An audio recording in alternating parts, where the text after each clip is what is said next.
Well, on this year's ballot, there are many healthcare policies on the ballot that would impact both healthcare workers and their patients. 9 News medical expert Dr. Payal Kohli is joining us to discuss those policies. I think we can't have this conversation without talking about abortion, such a, hot button issue. It's bringing a lot of people to the polls in itself. So what's your standpoint? For physicians, I would say it's one of the top of issues of our mind, because we really don't know how to conduct ourselves, because there's so much divisiveness along the party lines on whether this is a federal or a state issue. At what fetal age is it legal to perform an abortion? The Republicans say less than 6 weeks, the Democrats say up to 24 weeks.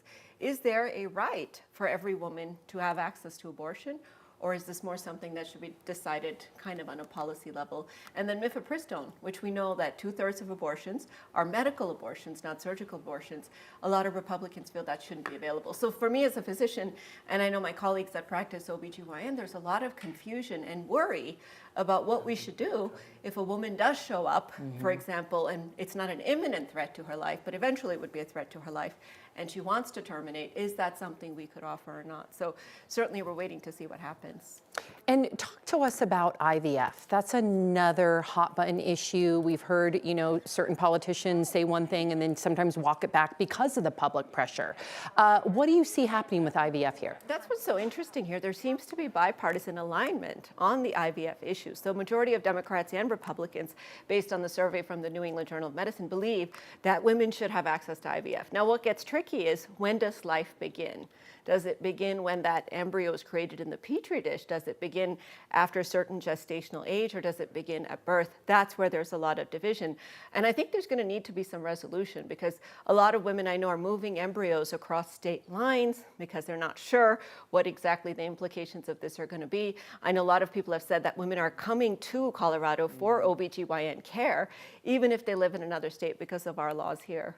Yeah, we've covered that extensively. It's just incredible to see, right, the impact of that and how it impacts us here in Colorado. I'm curious, any other topics or issues that maybe aren't getting as much attention as, the ones we just discussed? So I think gun control is a big one, both from the perspective of physicians, because, the American Medical Association has said gun violence is a public health problem, but also obviously from all of us as people in the community, what's going to happen there.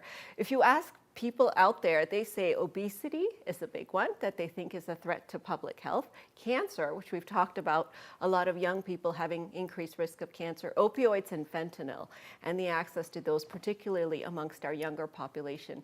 And then climate change, which I think we don't talk about enough, but it's certainly something that's on the list. But the list of the healthcare topics is just so long.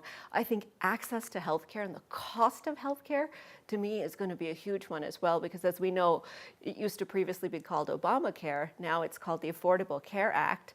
I think that's around to stay, but I do know that there's a lot of divided opinions along party lines about whether it should stay, whether the government should provide health insurance, or whether it should just be private insurance for everyone. What about prescription caps?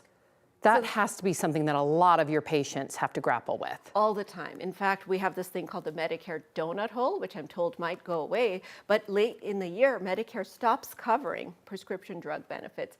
So what you'll see is an increase in strokes and heart attacks and all kinds of problems, because people stop their drugs because they can't afford them, or they start getting them from out of the country. That's an injustice. And same thing with the compounded drugs. We've seen this happen as well. Black market for compounded weight loss drugs because of the cost of prescription drug benefits. So I think regardless of who becomes our next president, the healthcare costs and the prescription drugs in particular is certainly something they're going to have to address, because it's a problem that's spiraling out of control. Yeah, and I think many families can relate. Thank you so much, Dr. Kohli.